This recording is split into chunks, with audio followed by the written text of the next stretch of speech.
Friends, मैंने अपने last video में आपको समास समास किसे कहते हैं, समासपद, समास विग्रह आदि से परिचित करवाया था। तो आज का हमारा जो विषय रहेगा तत्पुरुष समास। समास के प्रकार में सबसे पहले हम लेके चल रहे हैं तत्पुरुष समास। तो आइए मैं आज आपको तत्पुरुष समास से परिचित करवाती हूँ। तत्पुरुष समास वह समास जिसका उत्तर पद प्रधान हो। लास्ट वीडियो में मैंने आपको बताया था कि जब हमारा समस्त पद होता है उसमें हमारा एक पूर्व पद होता है, एक उत्तर पद होता है। पूर्व पद यानी कि पहले वाला पद, उत्तर पद यानी कि बाद वाला पद। तो तत्पुरुष समास में उत्तर पद प्रधान होता है और समस्त पद में जब हम उसका पूरा समस्त पद बनाते हैं तो समस्त पद में बनाते समय विभक्ति और प्रसर्गों का लोप हो जाता है। विभक्तियां तो आप जानते हो, जैसे कर्ता ने, कर्म को, करण से, संप्रदान के लिए, तो का, के, की, ने, ये सब हमारी क्या होती हैं, विभक्तियां होती हैं। इनको ही हम प्रसर्ग भी कहते हैं। तो जब हम समस्त पद बनाते हैं तो इन विभक्तियों का क्या हो जाता है, लोप हो जाता है। लेकिन जब हम इसका विग्रह करते हैं तो यही विभक्ति हमारे सामने आ जाती है। नेक्स्ट, तत्पुरुष समास के उदाहरणों में कारक की विभक्तियों का लोप होता है। इसी कारण कारक की विभक्तियों के आधार पर तत्पुरुष समास के नाम रखे गए हैं। तत्पुरुष समास कई प्रकार के होते हैं जो मैं अब आपको आगे परिचित करवाने जा रही हूँ। पहला आता है हमारा कर्म तत्पुरुष समास। कर्म तत्पुरुष समास, इसका विभक्ति चिन्ह क्या है, को। ये को, कर्ता ने, कर्म, को, इसका विभक्ति चिन्ह क्या है हमारा, को। तो आप देखेंगे कर्म तत्पुरुष समास में कर्म कारक की विभक्ति को का लोप हो जाता है। लोप मीन्स हट जाती है जब उसको हम समस्त पद बनाते हैं। लेकिन जब विग्रह करेंगे तो वही को हमारा आ जाएगा, वो आपको आगे पता चलेगा। इसके समस्त पदों का विग्रह करते समय कर्म कारक की विभक्ति को का प्रयोग होता है, लेकिन समस्त पद बनाते समय कर्म कारक की विभक्ति को का लोप हो जाता है, जैसे मैंने आपको अभी बताया था। और इसको स्पष्ट रूप से समझने के लिए हमने यहाँ पर कुछ उदाहरणों का भी प्रयोग किया है। जैसे हम देखते हैं, ये हमारा समस्त पद है और ये हमारा विग्रह है। मैंने समस्त पद में लिया यश प्राप्त, ये हमारा समस्त पद है, यश प्राप्त। ये हमारा पूर्व पद है और ये उत्तर पद है। तो इसका हमने जब विग्रह किया, यश को प्राप्त। सेकंड आप यहां देख सकते हैं, परलोक गमन, परलोक को गमन। मन चोर, मन को चुराने वाला या वाली। तो आप यहाँ देख सकते हैं कि यहाँ पर हमारा को विभक्ति का बार बार प्रयोग हो रहा है, लेकिन कब हो रहा है, जब हम उसका विग्रह कर रहे हैं। और जब हम इसी विग्रह को समस्त पद में बदलते हैं, यश को प्राप्त, यश प्राप्त, तो हमारा यहाँ पर को का लोप हो चुका है, यानी कि समस्त पद में हमारी जो को विभक्ति थी उसका लोप हो चुका है। परलोक को गमन, परलोक गमन, तो यहाँ पर को का लोप हो चुका है। मन को चुराने वाला या वाली, तो मन चोर, तो यहाँ भी को का लोप हो चुका है।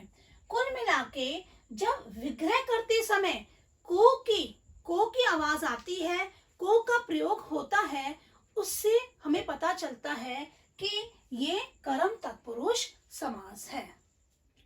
नेक्स्ट आता है हमारा करण तत्पुरुष समास, जिसका हमारा विभक्ति चिन्ह होगा से या के द्वारा।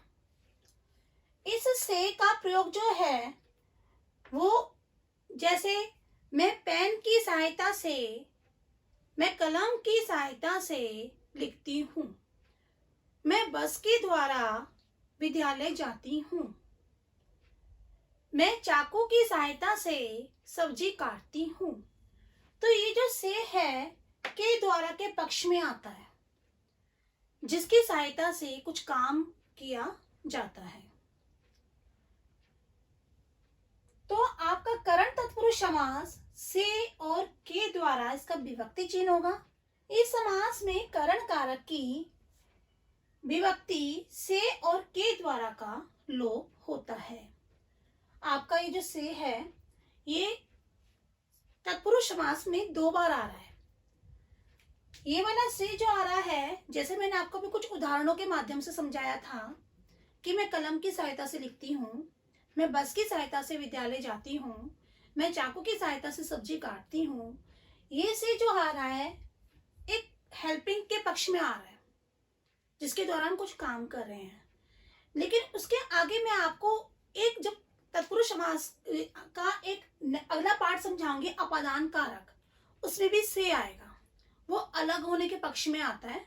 तो जब वो आएगा तब मैं आपको उसके बारे में बताऊंगी। तो इसमें यहाँ पर थोड़ा सा भी कंफ्यूज होने की जरूरत नहीं है। तो अब हम कुछ उदाहरण के माध्यम से जानते हैं कि हम करण तत्पुरुष समास की पहचान कैसे कर सकते हैं। जैसे हमारा ये है समस्त पद और विग्रह। बार बार मैंने आपको अपनी वीडियो में बताया है कि समस्त पद किसे कहते हैं और विग्रह किसे कहते हैं। समस्त पद जो बिल्कुल हमारा, जिसमें पूर्व पद और उत्तर पद दोनों हो, जिसमें कोई विभक्ति चिन्ह नहीं हो। विग्रह जब समस्त पद का विग्रह करते हैं और विभक्ति चिन्ह का प्रयोग किया जाता है उसे हम विग्रह कहते हैं। तो अब आइए करण तत्पुरुष से संबंधित कुछ उदाहरण यहाँ पर हम समझते हैं। हस्तलिखित।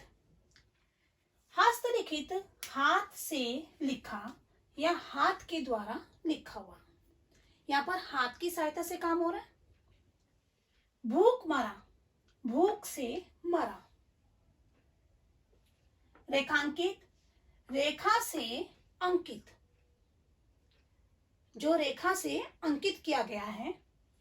अकाल पीड़ित, अकाल से पीड़ित। सुर रचित, सुर द्वारा रचित। तो आप इन उदाहरणों के माध्यम से जान सकते हैं कि हम तत्पुरुष समास में करण कारक तत्पुरुष समास की पहचान कैसे कर सकते हैं। अब आते हैं नेक्स्ट समास पर। हमारा वो चलता है संप्रदान तत्पुरुष समास। इसका विभक्ति चिन्ह है के लिए। बार बार मैंने आपको समझाया है, कर्ता ने कर्म को करण से संप्रदान के लिए, यानी कि मीन्स हम यहाँ पर चतुर्थी विभक्ति पर आ गए हैं। ये समास जो है आपके संस्कृत में और हिंदी में दोनों में ही बहुत मदद करते हैं। इस समास में संप्रदान कारक चतुर्थी विभक्ति के लिए का लोप हो जाता है। जब हम समस्त पद बनाते हैं तो उसमें हमें के लिए नहीं दिखाई देगा, लेकिन जब हम विग्रह करेंगे तो वो के लिए हमारा आ जाएगा। तो के लिए के माध्यम से, विग्रह के माध्यम से हमें पता चल जाएगा कि कौन सा समास है। जैसे हमारा समस्त पद है प्रयोगशाला, प्रयोगशाला, तो प्रयोग के लिए शाला। सत्याग्रह, सत्य के लिए आग्रह। देशभक्ति, देश के लिए भक्ति। आराम कुर्सी, आराम के लिए कुर्सी। तो आप जब हमने विग्रह करा तो विग्रह करते समय आपने के लिए और इन उदाहरणों के माध्यम से ये जाना कि यहाँ पर हमारा संप्रदान तत्पुरुष समास है।